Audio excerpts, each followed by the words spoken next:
Okay, 7.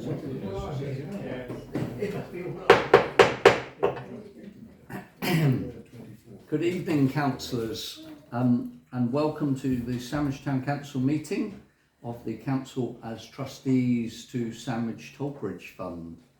And on this wonderful agenda tonight, we have got item number 1, apologies for absence received. Do we have any apologies, Town Clerk, please? Yes, thank you, Mr. Mayor. So you have apologies from Councillor Morehouse, who has a travel commitment, Councillor Gray, who has a personal commitment, and the Mayoress Councillor Daniel Carter has a personal commitment. Thank you very much. That's great. Okay, thank you. Item number 2 is declarations of interest, and that is to receive any declarations of disclosable pecuniary interests from members in respect of the business to be transacted on this agenda this evening. Do we have any declarations? That's a nil return. Thank you very much. And item number 3 is minutes of the previous committees, and this is to approve the minutes of the extraordinary meeting of Sandwich Town Council as Tollbridge Fund on the 26th of June 2024. Oh, by the way, I was going to take these all on block unless anybody's got anything particular on any of these minutes.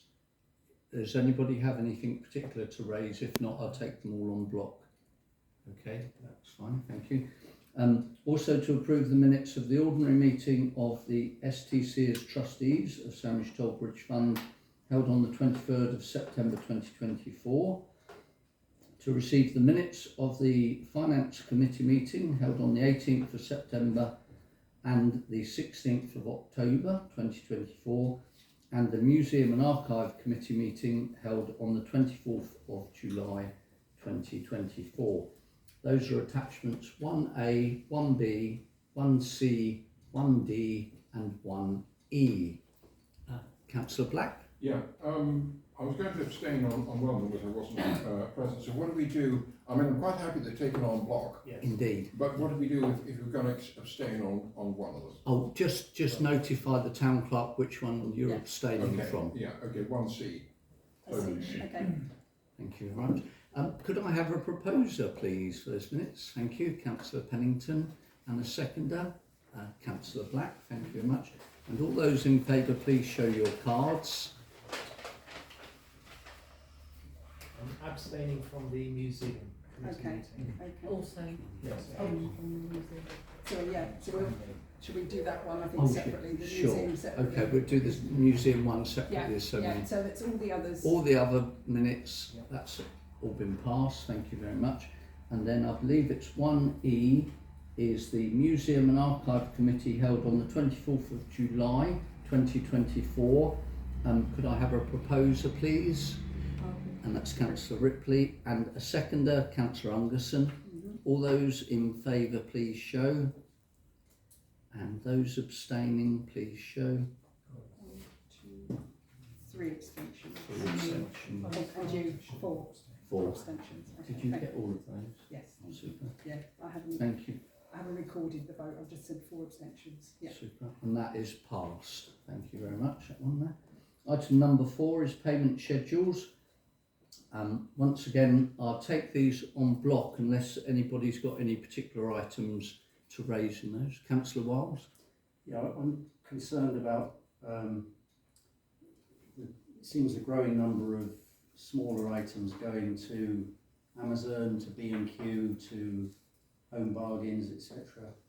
I would like to see procurement of those kind of items going to local businesses if possible. Yeah. In order that our tax money is recycled within the town. Sure. That's just a general comment. Oh yeah, sure. That's good to note. That's been noted by the town clerk. Yeah, I think, Councillor Wiles, what we do try and do is be measured. So we're doing some local businesses like carpenters and people like that, and then just to try and keep costs down, obviously, because if we do go everywhere, if we get everything from carpenters, there will be a cost implication. But just if members prefer us to keep local, we can certainly do that. But just to realise there will be a cost implication. It's just a general point. Thank you. Perhaps if a comparison could be made, and if the item is exceptionally dearer locally, then we might have to purchase it from further afield, but hopefully not South America. Thank you very much. Okay. So payment schedules, cash book and bank reconciliations, this is item number 4. 5A, to receive the Sandwich Toll Bridge Fund payment schedule for the end of September, mid-October and end of October and mid-November 2024. 5B is to receive the Sandwich Toll Bridge Fund Guildhall October and mid-October and mid-November accounts. 5C is to receive the Museum and Archives payment schedules for the end of September, end of October and mid-November. Item 5D is to receive the Sandwich Toll Bridge Fund cash book as of 30th September 2024. 5E is to receive the bank reconciliation as of 30th September 2024. 5F is to receive the bank reconciliation as of 30th of September 2024 for the Tollbridge Fund as the Guildhall. And 5G is to receive the bank reconciliation for Sandwich Tollbridge Fund Museum as at the 30th of September 2024. Councillor I've just got Tucker? one comment. Indeed, please carry on. Apologies, because I made a comment against the confidential report on the Empire Cinema. I've lost where it is in amongst all of those pages, but the comment is pertinent and it can be taken away in terms of possibly an action. So what I wanted to know is when the report will be submitted to the trustee. The reason for that is we're going through the budget setting process at the moment. We need to look at expenditure and income in the round to understand where we need to focus any commitment to spend next year. My guess is that that report will highlight a number of things that we need to have done to the Empire Cinema just to make it stand still rather than increasing its the quality of its interior and exterior. So the key thing as trustee of the STBF is that the first priority expenditure area are the assets. So things like the grants, etc., they follow on after the assets are protected. The one thing that hasn't happened in the past and we need to address now is protecting the assets, and the Empire Cinema is probably the one that's got the greatest need at the moment under STBF. Indeed. So the original question was when we're likely to get the report to discuss it so that we can factor that into any discussions around budget setting for next year. Of course. Yes. Clark, would you know, or would that be Julian? So the work is very near conclusion now with the report. Obviously, there are a lot of other assets as well that are. I can think of definitely another one that's in a similar situation.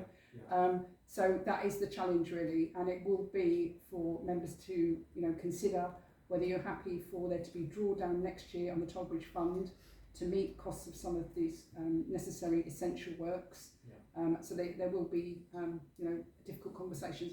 Obviously, we're not going to be in a position to agree a budget this side of Christmas for either the Tollbridge Fund or the Town Council. So there will be a need for extraordinary meetings in the new year. So that's when you'll get some information, and obviously I'll make sure that you get that in time. Fantastic. Yeah. Thank you. So Councillor Black. Yeah, I was a little bit surprised the word confidential seems to be scattered fairly liberally throughout this report. I thought if it was related to things like NI, pension and salaries, we just said confidential to salaries. Exactly. I'm a bit concerned, are we going backwards? Yeah. Would we be able to get an answer out? I don't need an answer on the detailing, I'm just making the point that in future could we please... Yeah. The So narrative. basically with the new system, if you don't set the confidential button, it will share my national insurance, my pension payments, my salary, Karen's. Right. So and which that's- we don't want, obviously, No. the detail. So it means Karen's got to go into the system and overwrite where it's got the word confidential and put a bit more of a narrative. It's been very obviously challenging at the moment with setting budgets and what she's been doing a lot of work. So we have taken it on board and it will be happening in the new year. Okay, as long as it's happening. Yeah. Thank you for the explanation. Yeah. Thank you for That's that, all right. Jill. Thank you. Councillor Wiles, did you have a question? Oh, you didn't? Okay, that's super.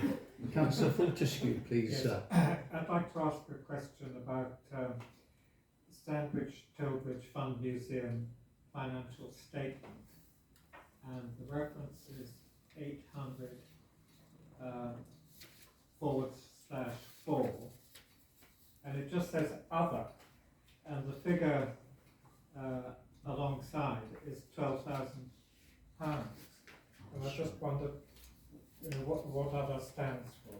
That's a town clerk. So that would be in relation to the Roman Bowl. Obviously, that was purchased, but there was a drawdown necessary because the money was taken whilst we were waiting for the funding. But again, that would be with the new system. There isn't very many options. Other would be obviously one of the options because it didn't fit any of the other narratives because it's something ad hoc. But obviously, if I can get much more information for you for next meeting, I'll speak to the RFO. Thank you. Okay. We have had that one before, actually. Councillor Fortescue crops up on a regular basis, but well spotted for looking up items like that. It's good to question those, so well done. Councillor Breen. Yeah, I spotted that as well. But I wanted to know, when do we expect to receive the £12,000 fund? I see. All right. Yeah, it's my understanding we've had the money. Yeah. We have had the money. Yeah. Okay. So if there's not any more questions, could I have a proposer and a seconder for the items which are attachments 2A to 2G, please? I read out earlier. So we've got Councillor Pennington is proposing, and we've got Councillor Chuka is seconding. All those in favour of those items, please show now. And that's unanimous. Thank you very much, councillors. That's excellent. That's been passed. Super. Item number 5 is finances and investments, and this is to receive approve the various Quilter Cheviot updates and recommendations, including item number 1, Quilter Cheviot quarterly report dated 1st of July to 30th of September 24. Item 2, Quilter Cheviot report dated 30th of September 2024. Item number 3, Quilter Cheviot report dated 31st of October 2024. Item number 4 is a general update from Quilter Cheviot dated October 2024. Item 5 is a general portfolio update from Quilter dated 29th of October 2024. Item number 6 is Quilter Cheviot report dated 30th of November 2024. Item number 7 is Quilter Cheviot fees, which are to be approved and signed. Item number 8 is a proposal to move STBF investments into a charity account portfolio.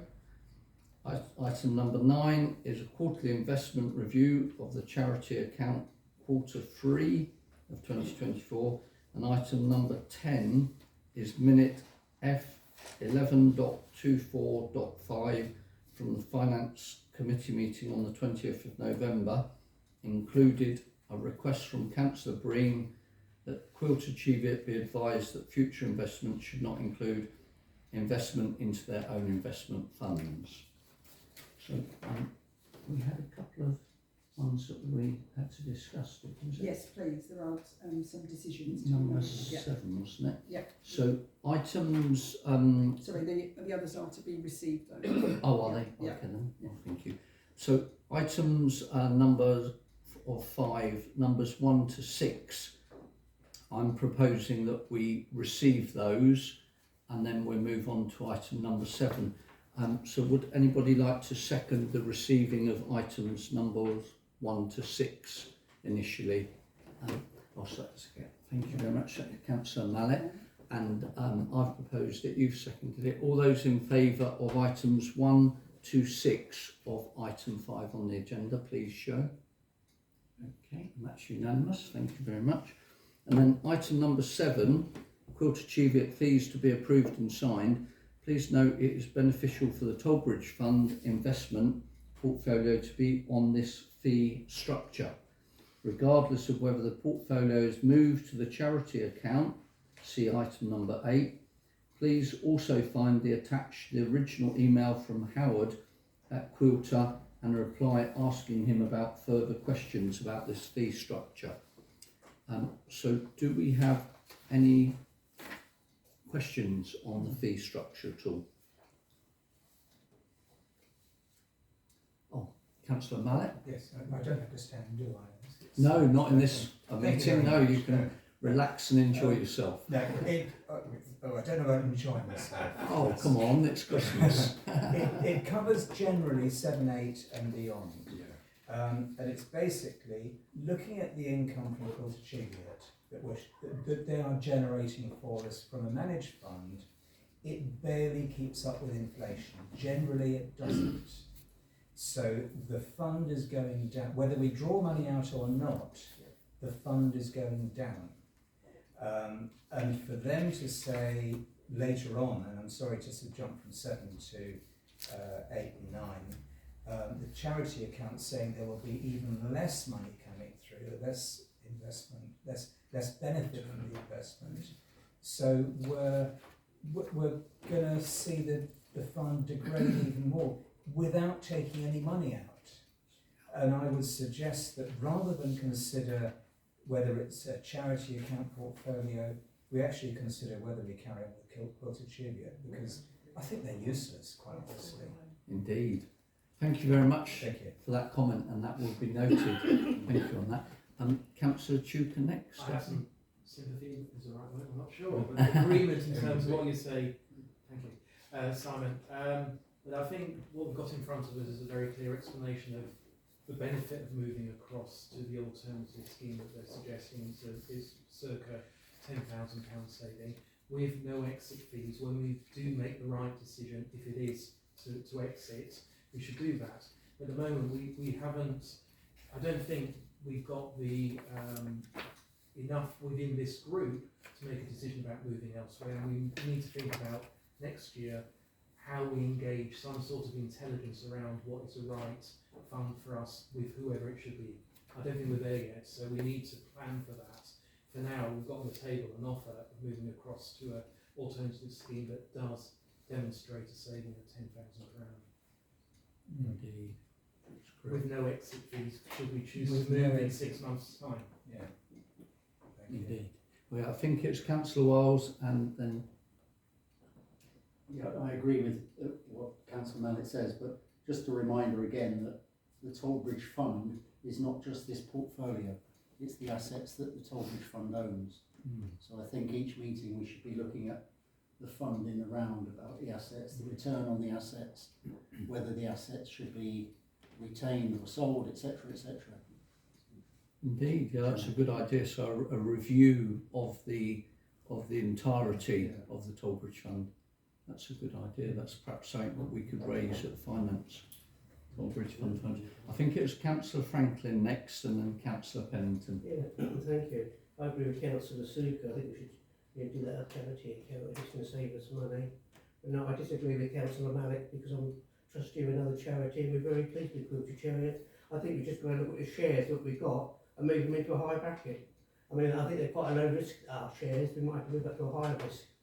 But it's up to us to instruct them what shares, what rank we want to be in. That's correct. That's been raised several times before, hasn't it, Councillor Franklin? So that's the other people, they're very, very pleased with Quilter Cheviot, but of course they've got different shares than us. of course, yeah, different risk factor. Thank you for that. And Councillor Pennington next. Yes, thank you. Yeah, I very much support the comments made by Councillor Chuka and others about the need to take a decision straight away about whether we use the charity fund, but then to move on to a wider review which would look not only at the use of Quilter Cheviot as an investment expertise, but maybe to move it elsewhere, but also the balance of investments within the fund, because I'm not convinced it's right at the moment. I do think there are other things that we could be doing with the money that might be greater benefit to the people of Sandwich at the moment. I'm not really sure the Tollbridge Fund is delivering that. No, indeed. Thank you very much for those comments. And Councillor Black? Yeah, I mean, I struggle a bit to understand what savings we would make, because the actual bulk of the savings are hidden much further down in the report. So at first it looks as if you're only making a saving of 1,000 by moving to them. It's when you look at some of the transactions. There's no explanation as to why there's significantly less cost in the transactions, and this worries me a bit. You tell me I've got this wrong, folks. Yeah. No. I think you're right. It is quite worrying that we're now in this situation, and because we're paying for their advice, we should have been possibly in this situation 2, 3, 4 years ago. So I think you're right, Councillor Black. I think it is. It shouldn't have been that the Tollbridge Fund had been, or the trustees had to ask these questions as our professional advisors. They should have really have come forward with this information earlier. Really, that's what I believe anyway. No, my point was slightly different from that. That's water under the bridge. But when you look at the first paper, I think it's paper 7 or 8, they're not talking of significant savings. It's when you dig much deeper that you see where some of the significant savings comes. Because just on the paper, which talks about moving that, we save about 1,000 a year, which, quite frankly, for a lower return, as others have said, didn't strike me as worthwhile. But it's just the way that this is. It's very difficult to understand this because of the way it's laid out. I did eventually find additional savings, but it took an awful lot of work, and I would make a suggestion when we go back to Court of Juries. Better editing might be Indeed. advantage.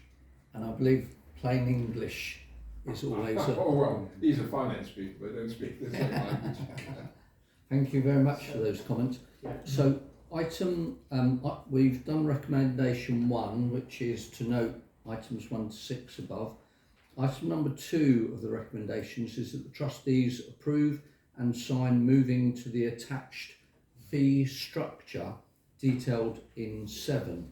So that's the next one we're going to vote on. So I'm quite happy to propose that we do for tonight, apart from all the considerations that have been raised, for this evening I'm proposing that the trustees do approve and sign moving to the attached fee structure on a temporary basis going ahead.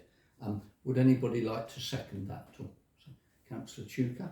And all those in favour of picking up the fee structure for the time being? Thank you. That's unanimous there. Oh, no, sorry. Oh, sorry, I beg your pardon. Sorry, Councillor Mann. And when you say on a temporary basis, you don't mean that... I don't mean temporary as in 5 minutes, no, just that's what we'll do until we can review the whole situation. So to the review. It will be permanent until we can review it. Exactly. Beg your pardon. Sorry. I'm not using plain English, am I saying? Recommendation 3 is that the trustees consider the proposal detailed in numbers 8 and 9 and confirm whether they would like to move the portfolio into the charity account. So I've heard a couple of you say you would be happy to do that. Did we not just decide to do that? Oh, this is the problem, the way this is structured, they really run together. They do, and but I thought we'd basically said, if you change the fee structure, you have to move into... Oh, sure, yeah. Okay, well, could we just confirm that, because the town clerk has set these out as separate items, so I'd like to continue. Is that okay to keep them as a recommendation? Yes, so, sorry, I think what were members saying that you want to debate first? No? No, I think we have. I wasn't sure. No, we've had the debate. Yes. They're just saying, should it have been on block? No, 7, 8, 9. I think you should take the recommendations because... Separately, that's what I was doing, that's it, yeah. So we're now on to our item number 3, where the trustees consider the proposed detail in 8 and 9 and move across to the charity account. And I believe I had Councillor Chuka. Did you say that you would propose that? And Councillor Pennington said that he would like to second that. And all those in favour of going across to the charity account, please show. Okay, and that's almost unanimous apart from Councillor Ballett. Thank you. And recommendation 4 is that the trustees confirm their instruction to Quilter for the RFO to ask them that the STBF investment should not include investments into their own investment funds. So I believe Councillor Breen put this forward. Would you like to propose this, Councillor Breen, this evening? Oh, that's very kind of you, thank you. And Councillor Anderson is seconding that. All those in favour, please show now. That's almost unanimous, apart from Councillor Pennington. Thank you. That item has been passed as well. Thank you very much.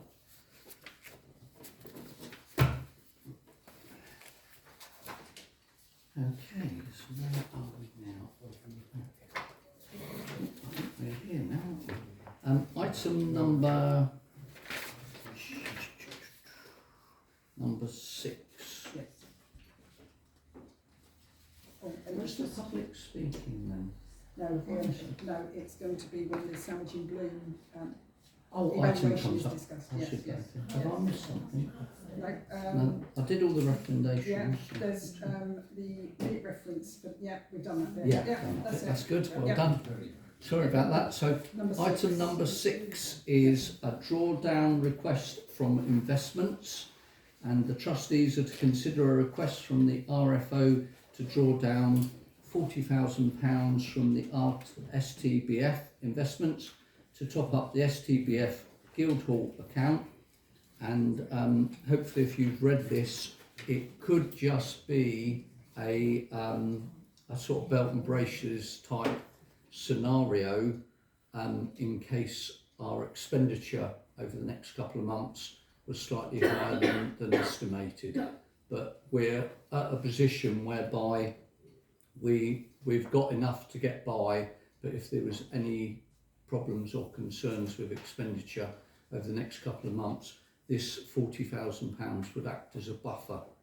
So, did anybody want to speak on this item? Councillor Mallet? Yes, just to satisfy my mind, the drawdown of 40,000, is this excluding any option later on for grants going out to such as any of SCEA, any of the festivals, those that we normally give grants to?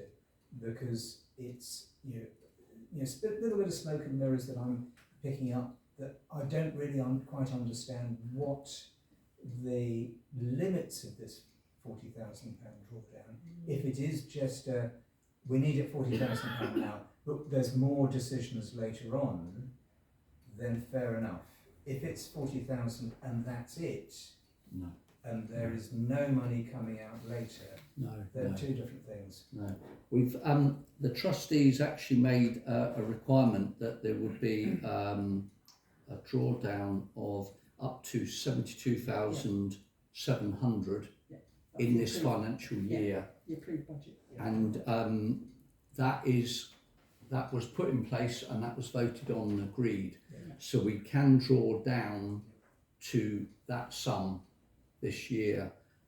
So this £40,000 will be a part of that, but it is hoped that it won't be fully used, but it would be a contingency for any issues. But it has no relation to any grant funding whatsoever. Right, thank you. Okay, thank you. So Councillor Tomlins and then Councillor Black, please. A question really a bit follows on from that is, what happens when and if it isn't spent, because then it's been removed from the Toll Bridge Fund, and why is it necessary to take it out in advance rather than leave it and remove it as necessary? Yeah, that's a good question. Yeah, so if, say, for instance, we came to January and there had been a very large expenditure because, say, for instance, part of the roof caved in or something else happened, so before you get the insurance you have to get the roof work done to make sure the building's watertight. We've got to make sure we've got a certain amount of money there to be able to pay the salaries. So mandatory things that we need to pay. Now we're sort of borderline on how much money we've got in there. I think it's 20,000 currently, and so if say something happened to any of the buildings or any of the assets like that, we wouldn't be able to get any emergency works done or things like that. And we have to make sure we've got a certain amount in the account to pay the salaries and the outgoings like utility bills. So, and we are going into the winter period now. So it's, as I said, belt and braces, it's a contingency measure. And on the back of your question, if we weren't to use it all and then the finances picked up and they were okay, there is the option to put the money back into the Tollbridge Fund, which of course we would do being responsible trustees. And I can't remember if that has happened. Is that something that does happen? Usually the RFO calculates how much needs to be taken out. So she could have drawn out, she could have asked us tonight to draw out a much larger sum, but she's only drawing out enough to cover the next 2 months. So I think, was it Councillor Black? No, sorry, Councillor, because my question was the same as Councillor Thomas. Oh, super, thank you. Yes, so Councillor Duke and then Councillor This is Wild. basically operating capital to enable the funds continue to run. My guess is that actually this drawdown is based on the finance officer's estimate of what we need. So any expectations about 40,000 being left at the end of the financial year, I think, are very light. And because in fact in the report it says she may need at some point in the future draw down again. But we have agreed to 72,700 at the start of the year as being the available money to draw down. This is just a component part of that. So nothing else has been drawn down so far. That's correct. Thank you very much for that explanation. And Councillor Wiles. Yeah, I'm happy to support this, but I think we need a longer term approach to this, because we cannot continue to be using capital money for day-to-day spending. That's just bad finances. So we need a strategy for the longer term. We do. Otherwise, within 10 years, we've lost 700,000 from the capital fund. That's 20 years, there's nothing left. That's correct. And that's all a part of the budget setting that we have to do each year. So if something crops up that we think will consume a large amount of money, say like the boilers need replacing or something like that, we need to plan well in advance to make sure that money can be covered. So we do need long-term financial planning at any of the finance meetings. I was just going to say, Chairman, that this fund's been in place for 50 years and we've been drawing down out of it for 50 years, so we're not doing too bad with the money that we've got in the reserve, are we? No, that's correct. Because one time we're not low and it's been building back up again. That's it, yeah. Prudence amongst trustees, indeed, thank you. So did I have Councillor Chuka, did you say you were proposing this one? I'm more than happy to propose. Oh, so thank you. And Councillor Pennington is seconding that. Thank you very much. All those in favour, please show. And that is unanimous. So thank you very much. No abstentions there. That's item 6. Item number 7, Trustees' Report and Accounts for STBF. Trustees are to receive and approve the Sandwich Tollbridge Fund Trustee Report and Financial Statement for the year ended 31st of March 2024, and a decision is required on this. Hopefully you've all had the report. This of course is quite a straightforward report that gives the overview of the Tollbridge Fund. It's rather a snapshot of where we were as at the 31st of March 2024. So really it's should be a formality to actually approve this going forward. Did anybody have any comments before I propose approval? Oh, Councillor Wiles. Yeah, sorry, sounding like a crack record, but the property, the tangible and heritage assets are listed in here at roughly £300,000 against the investments of around 2 million. I would like us to think about the valuation of those assets. I mean, clearly they're listed here at cost acquisition cost. Exactly. But I'm not quite clear what the statement of recommended practice for charities says about revaluations and whether they should be listed at their current value rather than their historic value. Indeed, that's something we could find out from perhaps the finance officer could come back to us. A report to a future meeting, perhaps, just to. Indeed. It's the fund as a whole, isn't it? It is. And if we're drastically undervaluing the value of the fund, then we need to be aware of that. Indeed, we do. Yeah, that is a good point. Could we put that to the finance officer, if that's okay? Thank you, Town Clerk. Councillor Chuka. Yeah, I was just going to say, whilst the report is fine in terms of how it's presenting the facts, I just wanted to draw out 2 paragraphs that are quite relevant to what we were just talking about in terms of the overall picture. So, paragraph 15, no building works were carried out during the year other than routine repairs and maintenance. And then paragraph 23, which I'm not going to read through, but both illustrate the challenges that we've got to address, and we keep on sort of skirting around it. I think the thing is, as the trustee, we're expected to put aside sufficient funds to ensure that the charity is not overtaken by inflation.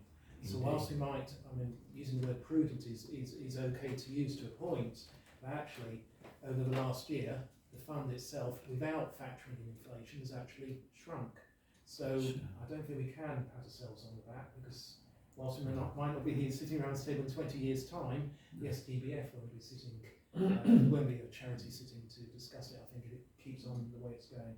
So I think the thing is, we do need to, picking up on Councillor Wiles' point, we do need to look at this seriously over the next 12 months to decide how we're really going to tackle this problem. Indeed. Including quilter cheviot, including the assets, the whole. I was actually referring to historic prudence that Councillor Franklin was talking about, it being around for 50 years. But what all of you do with it in the next 2 years will be nice to see how you get on with whether I can say prudence in 2 years' time to you. So I've got Councillor Black and then Councillor Franklin. Thank you. Yeah, I'm just interested. Paragraph 18 about this very significant increase in the revenue we're getting from Dover District. The way I read this seems to be they've changed the clothing structure. Does that mean that they owe us a lot of back money? Good So point. are you talking about the income car from the car park. That's a park? heck of an increase. I think there was some money that was from last year as well that was factored into this year's contribution. Yes. Exactly how much was from last year, I couldn't tell you off the top of my head. I can certainly check with the RFO. And I think there was obviously a dip during COVID, and it has taken a period to recover because obviously people were not out. But it's certainly this year now, it seems to be getting back to what it was before COVID. Okay, but let's make sure that we get our money's worth from TVC. They're happy to take ours. Can we take theirs? Exactly, yeah. Good point. That's exactly right. But we can check with the RFO Council. I didn't get a chance to phone her because I didn't read this until last night. No, of course. Councillor Breen? I would just ask everybody to note that the accounts statement states the position in the fact that the income for 2024 was 288,000, excuse me, and the expenditure was 345,000. And out of the expenditure, 234,000 that went to actually running the guild hall. Just to note those figures. Thank you very much for that. And sorry, Yeah, I Councillor was just going to Franklin. say, don't forget they had a big hit, was it 100,000 for the new boiler and the central heating? That cost an absolute fortune, didn't it? So that will come out the Sandwich Tonbridge Fund. £100,000. Exactly, and that normal. But Sandwich Town Council didn't make any contribution to that, did they? No, it comes out of the buildings at Tonbridge Fund, didn't it? Yeah, that's correct. Yeah, I think Councillor Franklin's just saying there may be some abnormalities in that data set, so we have to consider everything in a data set, not just the end figure, but what made up that figure. So it's as with the government, having a 20 million black hole or whatever it is. So Oh, Councillor Wiles, did you? For things like that, it would make sense to have a sinking fund, so it's spread over 30 years rather than a hit in 1 year. Exactly. Yeah, I think that's it. That's something that we should be considering. So, Normal practice. on that point, I would like to. Did we have somebody to propose the annual accounts, financial statement accounts, please? So, Councillor Franklin, thank you. And did we have a seconder, Councillor Wiles? And all those in favour, please show. That's unanimous. Thank you very much, Councillor. Oh, beg your pardon. Sorry, Councillor. One abstention. Item number 8 is the Hub Update Report, and trustees to consider a report from the property manager with 2 proposals for utilising the Hub. Trustees requested to adopt one of the 2 proposals. This is attachment number 6. I won't read through everything there. Hopefully you've all had the opportunity to read through, but we have 2 recommendations. So after reading the attached brochure, for which actually, Town Clerk, I'd like to thank the property manager for putting this together, to give us the background information and knowledge, in particular the communications with the District Council about change of use, because that could have had consequences there. After reading the attached brochure, trustees are asked to approve either of the following options. Option number 1 is to give exclusive use to the hirers of the pop-up events with an expected hire fee of approximately £8,000 per annum. Or option 2 is to agree a hybrid model that would include enabling the hub to be used for meetings and other functions, subject to sufficient notice being provided, and the expected hire fees from this second option would be approximately £6,000 per year. Did we have any comments, or Councillor Mallet first? It's with regard to £8,000 per annum for exclusive use for pop-up events. Essentially, we turn the hub into a rental shop. Am I right in thinking that? Not actually a shop. It's not classified as a shop. You might not be classified, but a retail space, because the pop-ups make money. They sell stuff, make money. Okay, we get £8,000, but £8,000 for essentially a shop front of that size, is that a reasonable amount? Does that work? Well, that's for you to consider, I guess. I think it's very cheap. Yeah.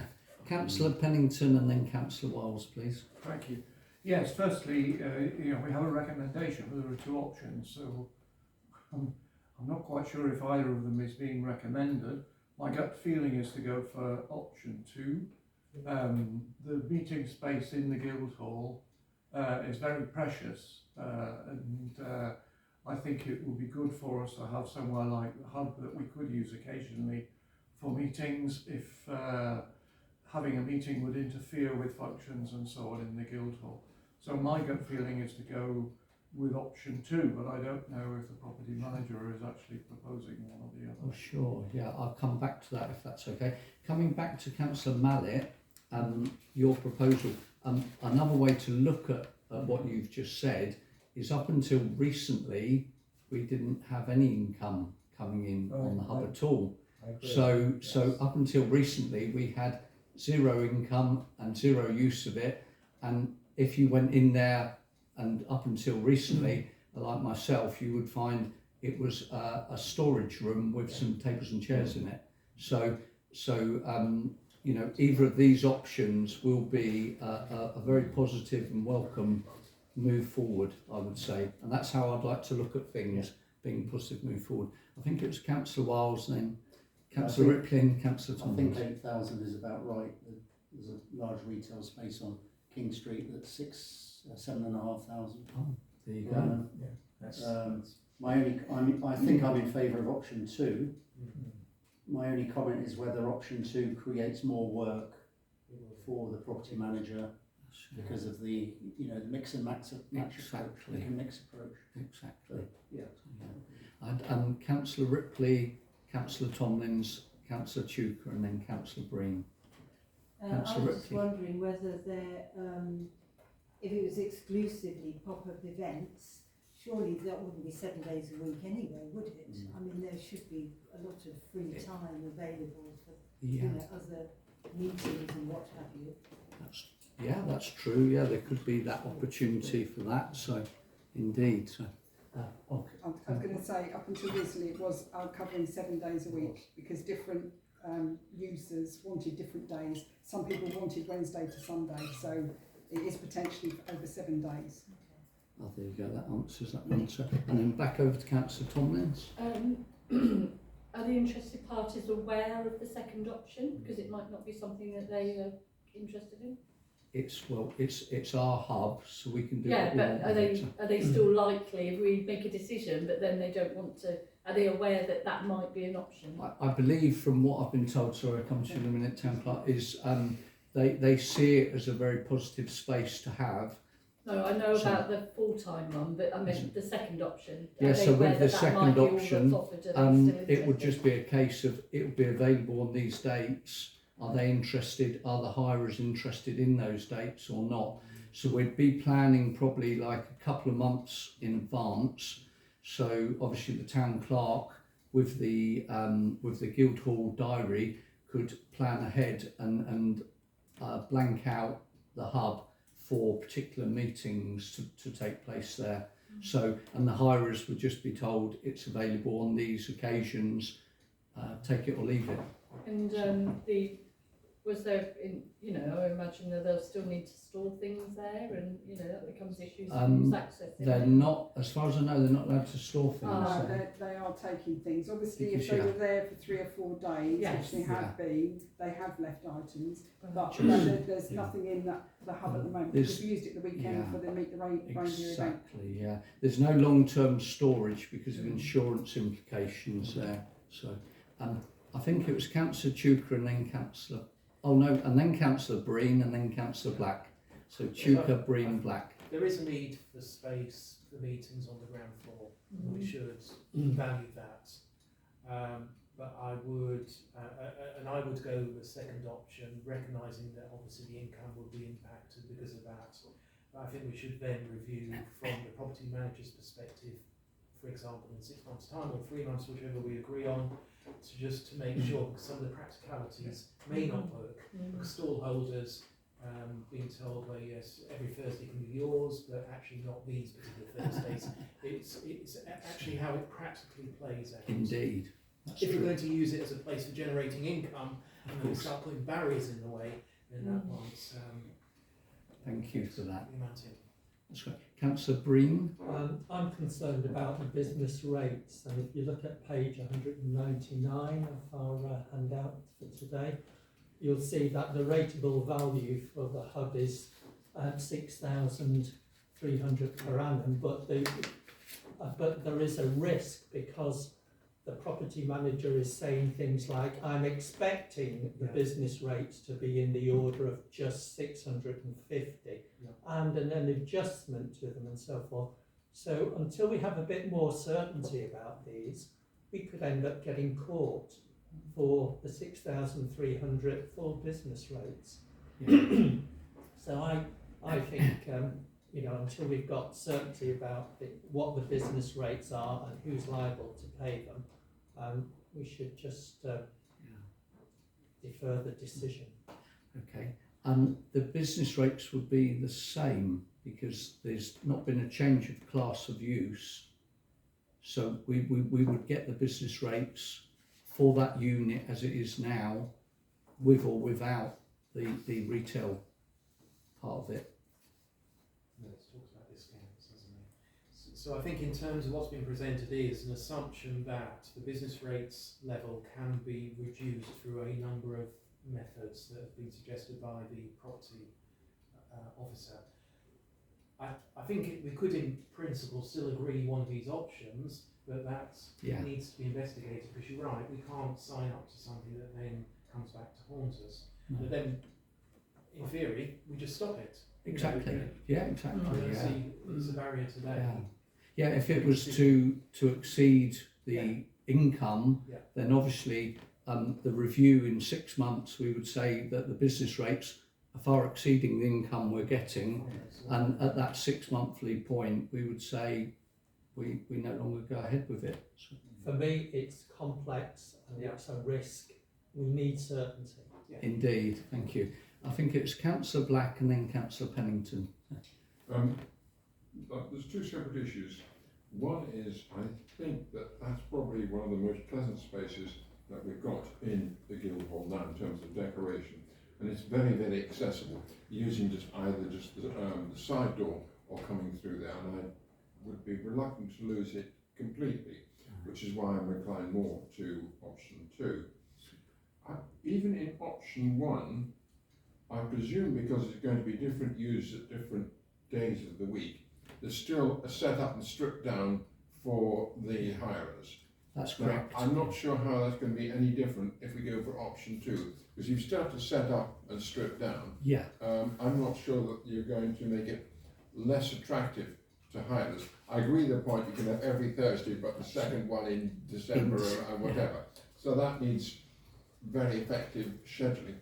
But I thought we'd bought some software last year that was specifically designed to allow us to manage the room allocation on a much better basis. Did we do that? Part of the finance package. I don't know if that's up and running currently. No, but I thought we specifically agreed, we could, because of the problems that we were having with a manual system.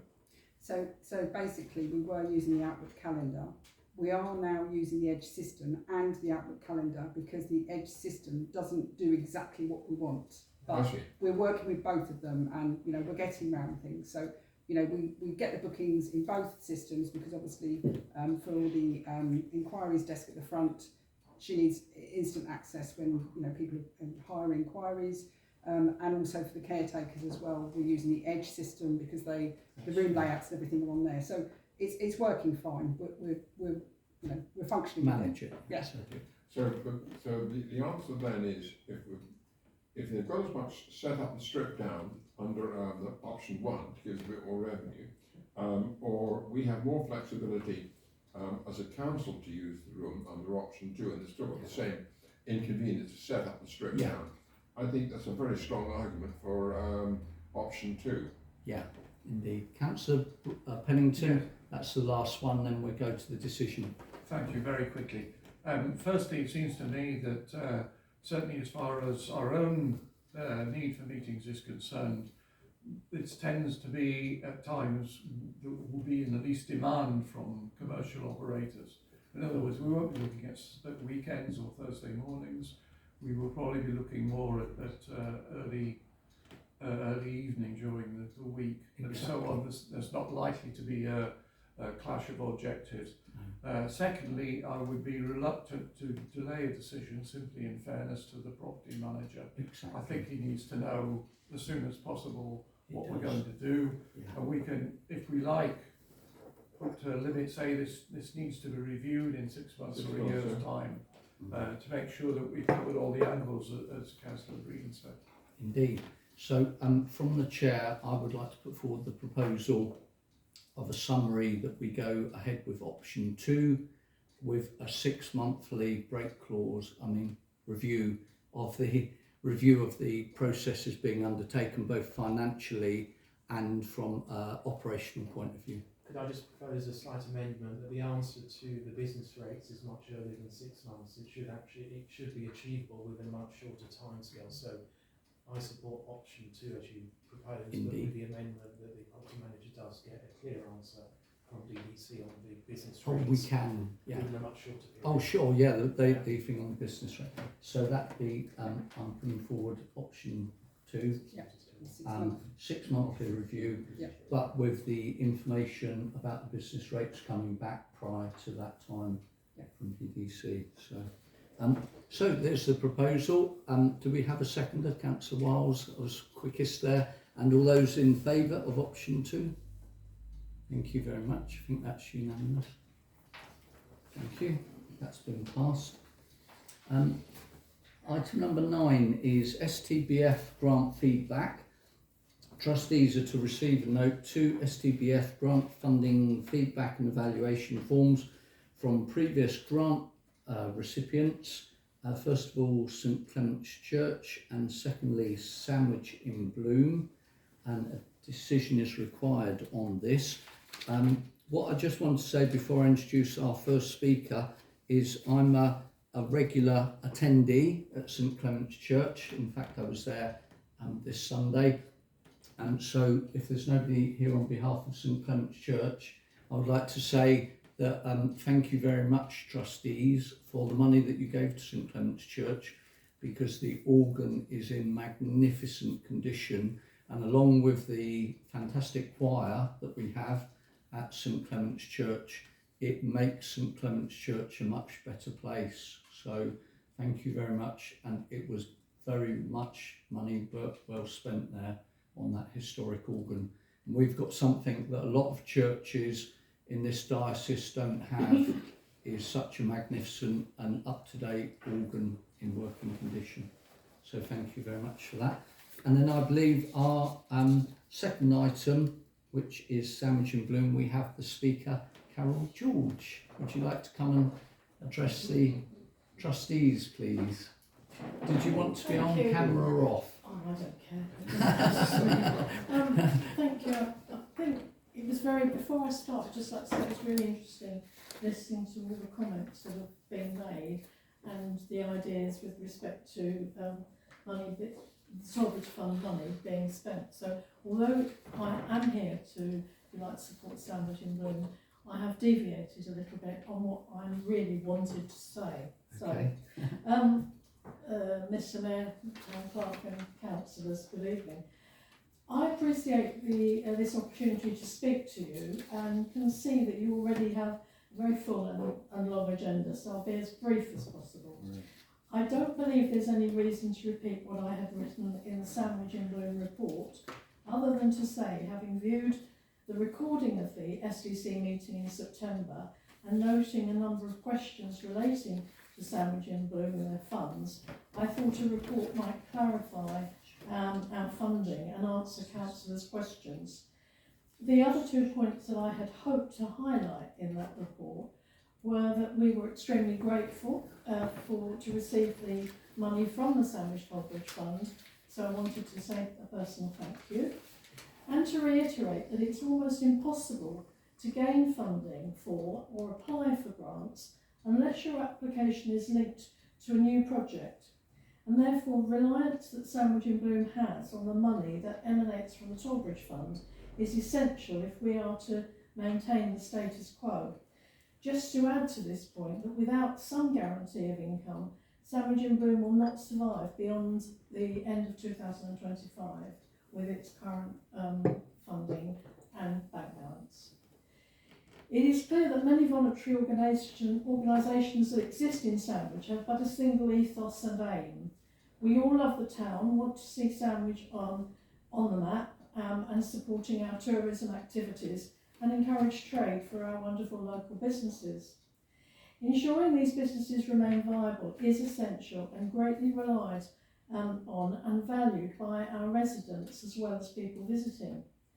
I'm concerned, therefore, that the SDC budget planned for next year indicates that there is no money available to fund the many local activities and volunteer groups that bring trade and visitor numbers into Sandwich.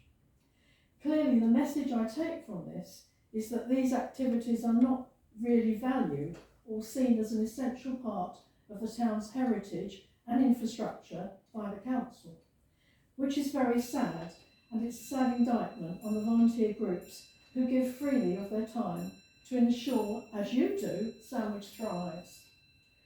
I fully appreciate the council's need to control their costs, balance their books, and to stop raiding the Tollbridge Fund for activities unrelated to the listed requirements that are specified. I would add that I totally agree that for too many years, the Tollbridge Fund has been abused and used as, to coin a phrase, a bit of a cash cow. Council activities, for council activities and for some costs. Clearly, propping up general council activities is not what it was designed to do, and against the principles of the fund. I also acknowledge that if this activity is allowed to continue within 15 or 20 years, which is what you've said tonight, the fund will no longer exist. And this will be a grave concern to all of us, and it is a major problem that you're facing. I, like many other residents, would hate to think that Council's views with respect to this is that the Georgina Maddox Fund could be a replacement source of income, because I don't believe it can or should be. I understand that a key principle of the Tollbridge Fund is to use the investment's income to protect and support the town's assets. I would like to say that while not a council-owned building or a conventional term that can be deemed as an asset, in its way, the lights, Sandwich in Bloom, along with other festival activities, should be seen as an essential asset. Acknowledging that we and the council have a major problem, and having worked for so many years in the commercial world, a response to any problem does have to seek and activate a solution. I apologise if my suggestions appear presumptuous.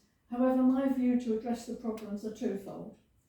The essential issue of income must be addressed by reviewing the poor performance of the investment company that this council has historically and is currently engaged with. Quilters may well have appeared sympathetic and advisory when they presented to the council. However, their returns are, in my opinion, abysmal. They are currently being investigated for applying hidden fees. They have the audacity to use, without permission, £50,000 of Tollbridge money to invest in their own fund, and the returns on the Tollbridge Fund investment is well below par. For as an example, my own investment, which is nothing like the money that you have, earned last year, or gave me, an 11.74% return on my investment, whereas what you are getting from Quilters is nothing like that whatsoever. I don't believe Quilters' portfolio is receiving income much more than I'd estimated, between 3 and 5%, and I can't be certain of that figure, but it's not anywhere near where it should be. A fund that is showing real growth in today's market would alleviate many of the financial issues you face.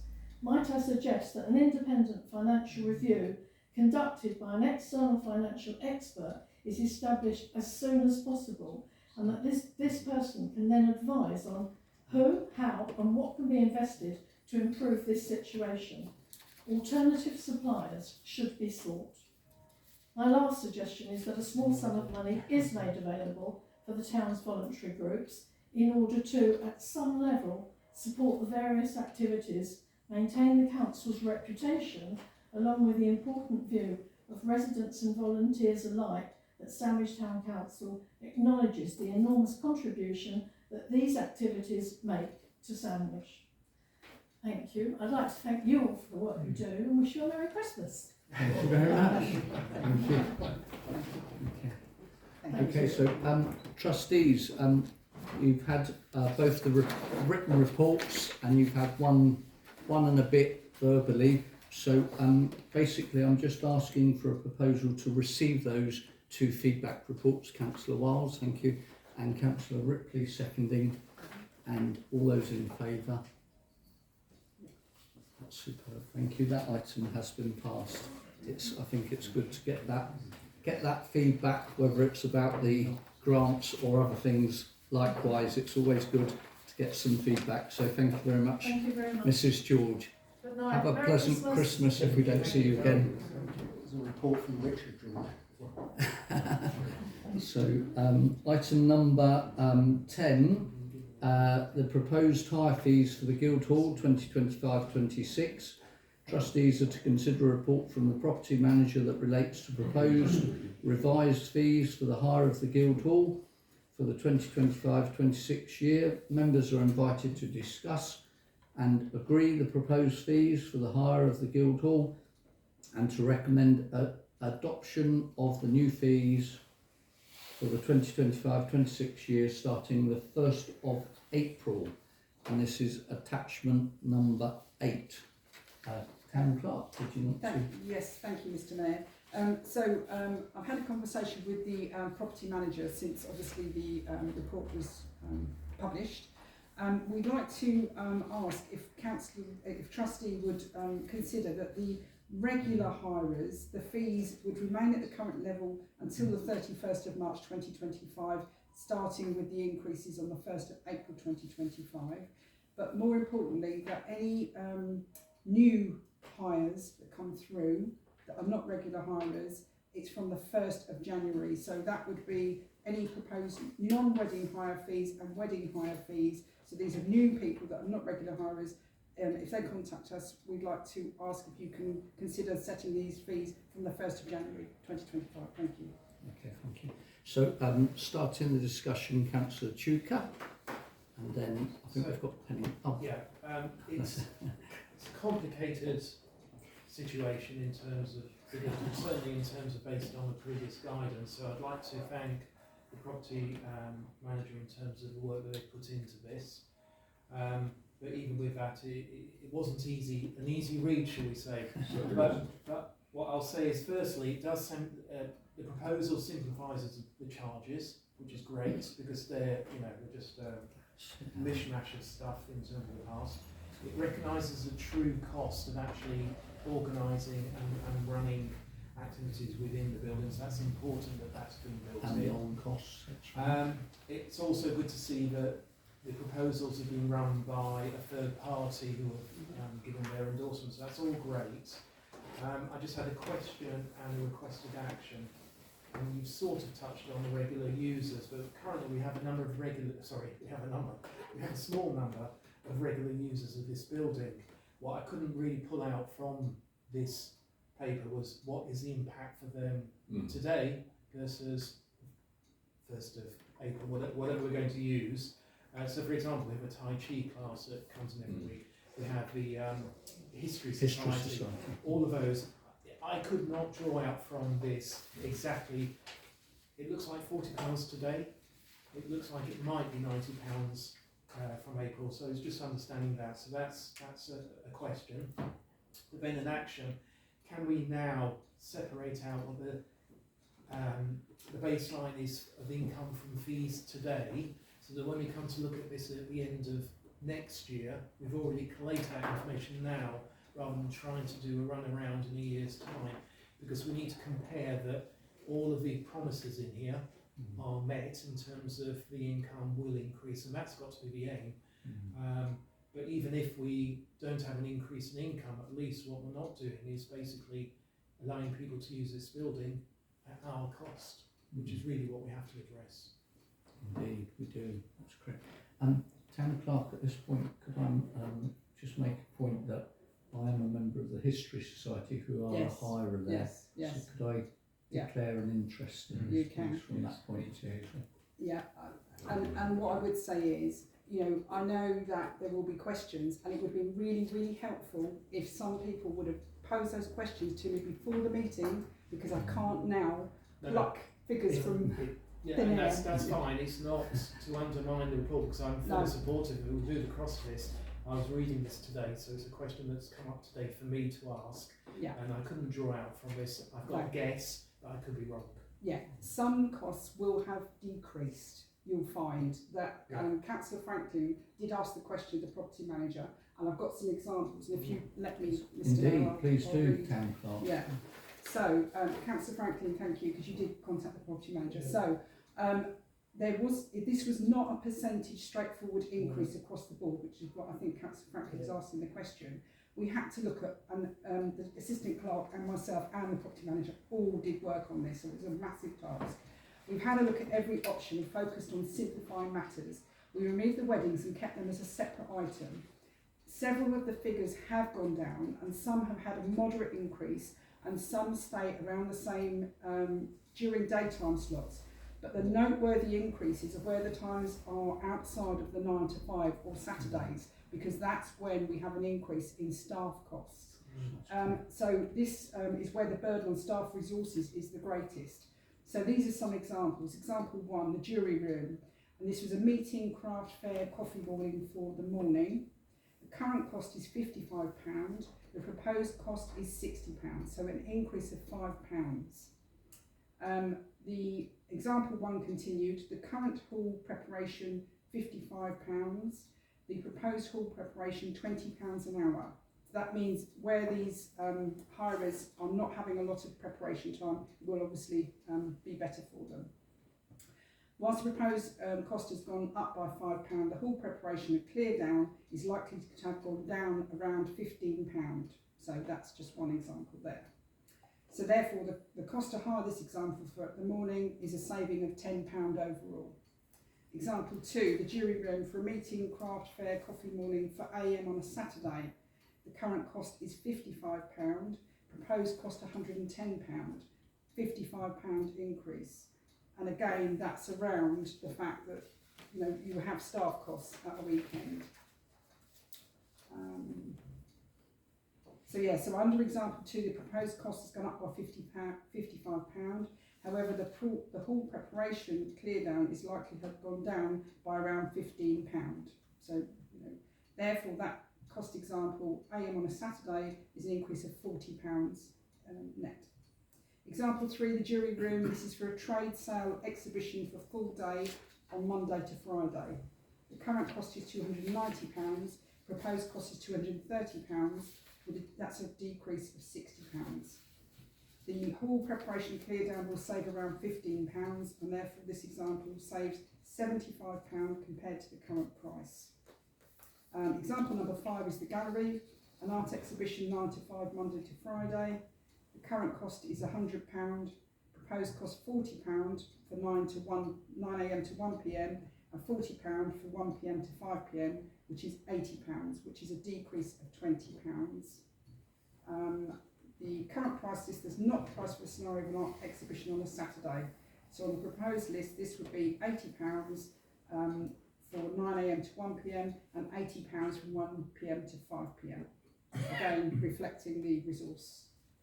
A wedding, so the whole of the Guildhall on a Saturday for a wedding, that's ceremony, gallery bar and wedding reception. Current cost £600, proposed cost £1,500.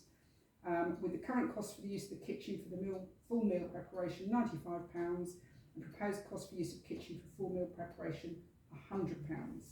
So the total cost for the wedding scenario with full meal preparation is £905 increase. I won't do any more. There was one more, but I think that delivers the point. Thank you for that. Yeah, so that obviously gives the point, which I'm going to add to as well, is that we've this evening debated about a drawdown because of the costs on this property, and we had quite a thorough discussion on the drawdown, didn't we? And we all said, oh, it's not really right that we're drawing down the money.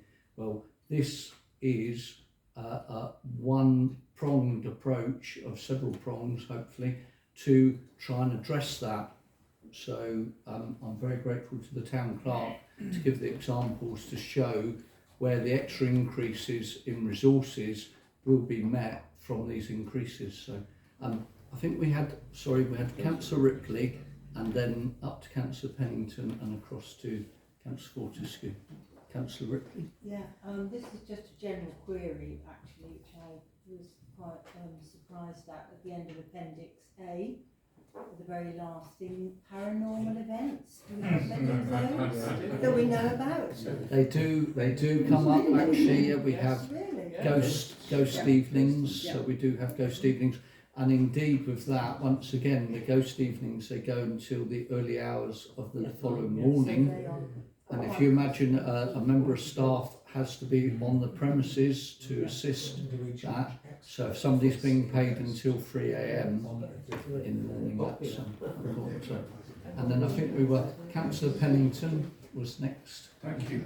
And yes, I welcome this report. I think it's an important step to build up a charging structure which is much more related to our own costs.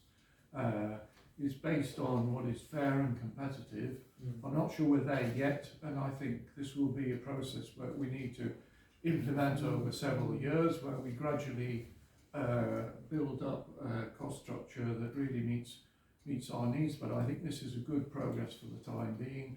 As I say, it seems to take into account the real cost to us of the facilities, it remains competitive, and I support it. Thank you. Thank you. Councillor Fortescue. How do the new proposed fees compare with the fees charged by comparable venues in the area? I believe, did you take that into account, wasn't it? So we did consult with a third party. Obviously, they are operating weddings in another venue as well. So we did do our market research about being comparable. Obviously, we are compounded as well by the cost of the staff resource. So if we do less events but we actually cover our costs, then that's the nature of, because what members have said is, what we're gleaning from you is that you don't want to be impacting on the precept of increasing, and you don't really want to impact on the drawdown of the Tollbridge Fund. Therefore, we have to address the fees. That has to be the only option we have to try and match the resources we're needing for the events with the fees we're charging. Otherwise, there's just too much of a gap. So that's that one. And Councillor Black, did you have a question? Yes, I did. Thank you for giving us the examples, Clark. I tried to work out some of that myself, and I have to say it would be very helpful if we'd had examples beforehand, because it is a complex thing, and I understand the difficulty. But I'd also like to ask one question. Is it not permissible for complex sessions like this to bring the property manager in, so we can have more of a debate? There's some very useful stuff here, and I do welcome the examples, please. They were the kind of thing I was struggling to get. But may I make the suggestion, if it is within our ways of working in these technical issues, to bring the person in and to give us not much a presentation, but at least be able to give us much more of the detailed question and answer. I appreciate you've got a lot of other things on, and that's the person's speciality. Yeah, so the property manager has worked both days this weekend. He's been here Saturday and Sunday, so he won't be here this evening. And that is the challenge at the moment with the resources. We are all having to cover things. So it's not, we don't have resources at the moment for two of us to be here. But they make a principle that wherever possible, we do that. And it's also sometimes the RFO, and appreciate, again, our resources are finite and pretty stretched. But I think it's extremely useful, because we were dodging around from one bit to the other and trying to track this. What does it mean? Is it a 50% increase or a 5% increase? I welcome the report, and I'm glad that we've actually started to grasp these nettles, but I'm still not quite sure I understand. The answer is there is no percentage increase across the board. We have looked at it individually, as each scenario. And obviously the resources, that's driving things, as well as the market research. And I was just going to add to that, Councillor Black, I've worked for 3 councils in Kent, and there's no expectation for officers to attend evening meetings whatsoever. They literally do so. If you look at their contracts of employment, apart from the town clerk and the assistant town clerk who have to minute meetings, there's no requirement for any council officers to attend evening or out of hours meetings. And in fact, when we have the annual town meeting in March or April, I quite often myself and the town clerk make suppositions to planning, parking and all the other departments within DDC, and quite often we get replies back, that officer does not do out of hours meetings, and that's what we're given. So please bear that in mind, all of you, that the officers down below are only doing things quite a lot of the time out of the goodness of their heart, and currently they're coming in at weekends as well. So, Councillor Wiles, would you like to? Yeah, I think if you look at the current charges, it's very, very complicated. How do you define what's this or that, etc.? So putting the wedding packages together makes sense. With fees, you can quibble about them, whether they're better, higher, lower, etc. But I think we just have to go with this and review it after 6 months to see if the income is up or down, and just go for it. Indeed, thank you very much. Final question, Yes, Councillor Franklin. thank you. if people already booked a wedding, are they already agreed a price?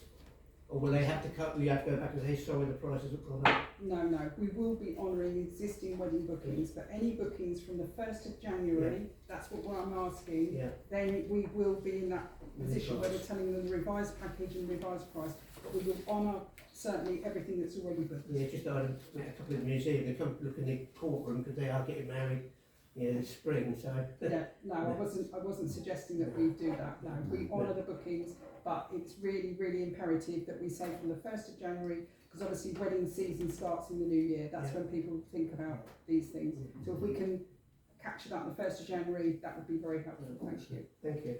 So the proposal from the chair is that is we adopt the recommendation, which is to accept these the structure of fees with the amendment from the town clerk.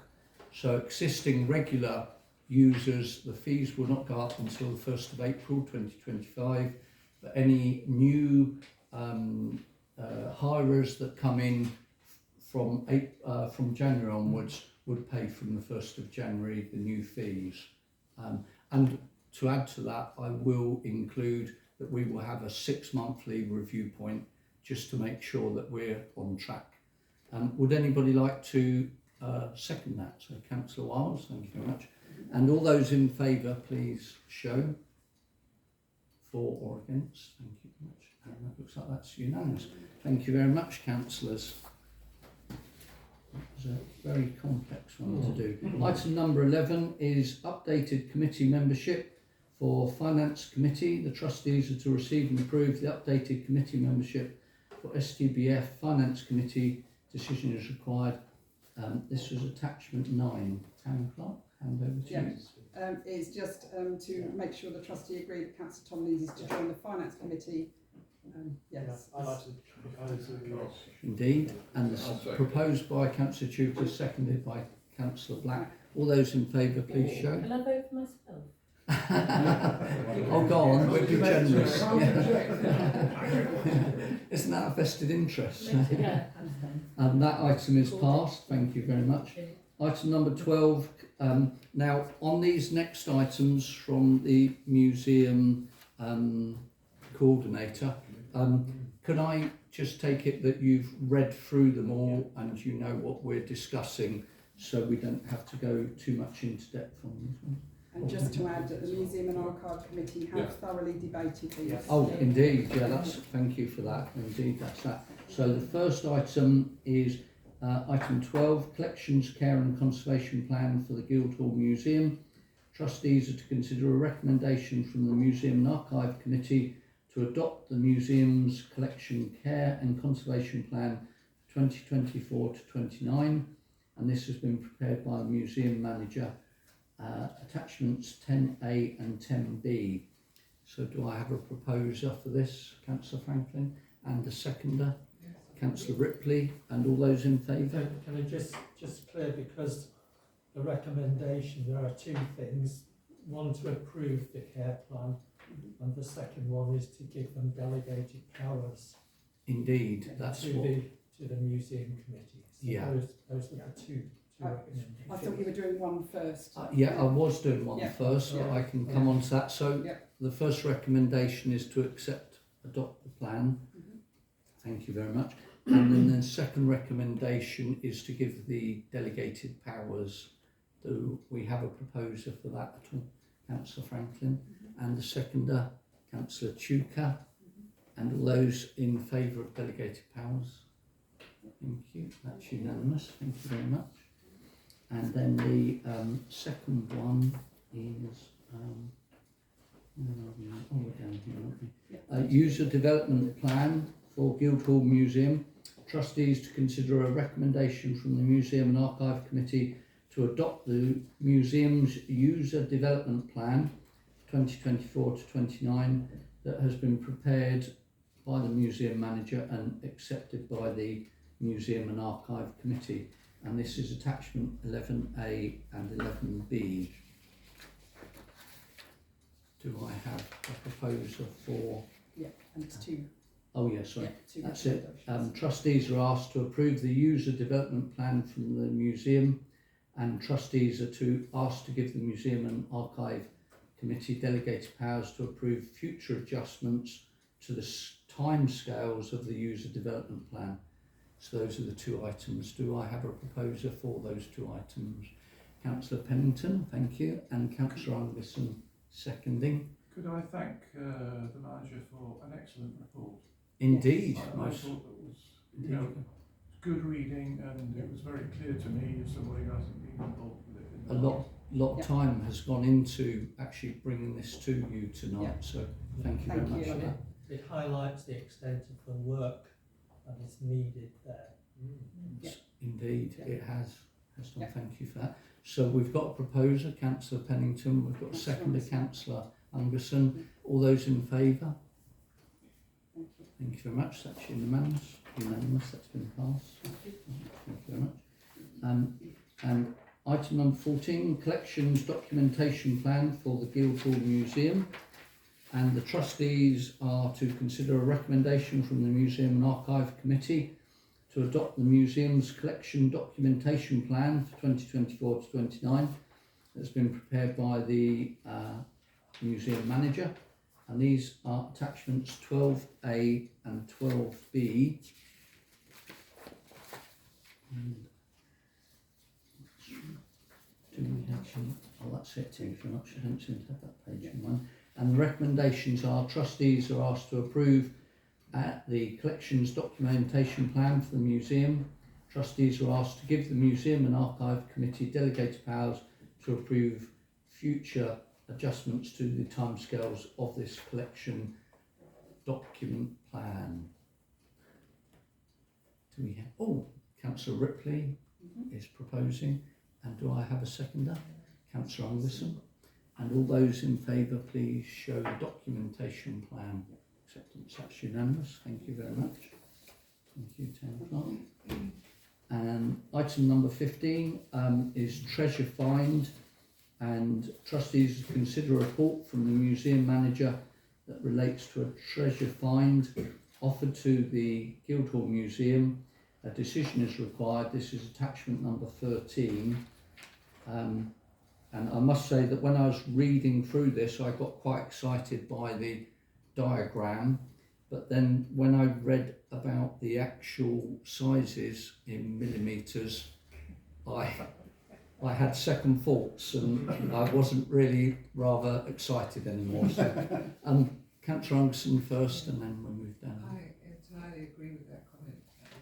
I mean, I can't see the point of us acquiring this at all.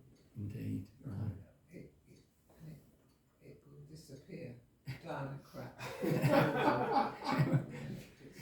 It will do indeed. Thank you for Councillor Chuka. I suppose similar, but looking down a different lens, is that the key piece of information that's missing is how much it might cost to ourselves should we go down that route, because it's suggested that you should go in with a commitment to purchase, and without knowing how much we have to pay, difficult to say.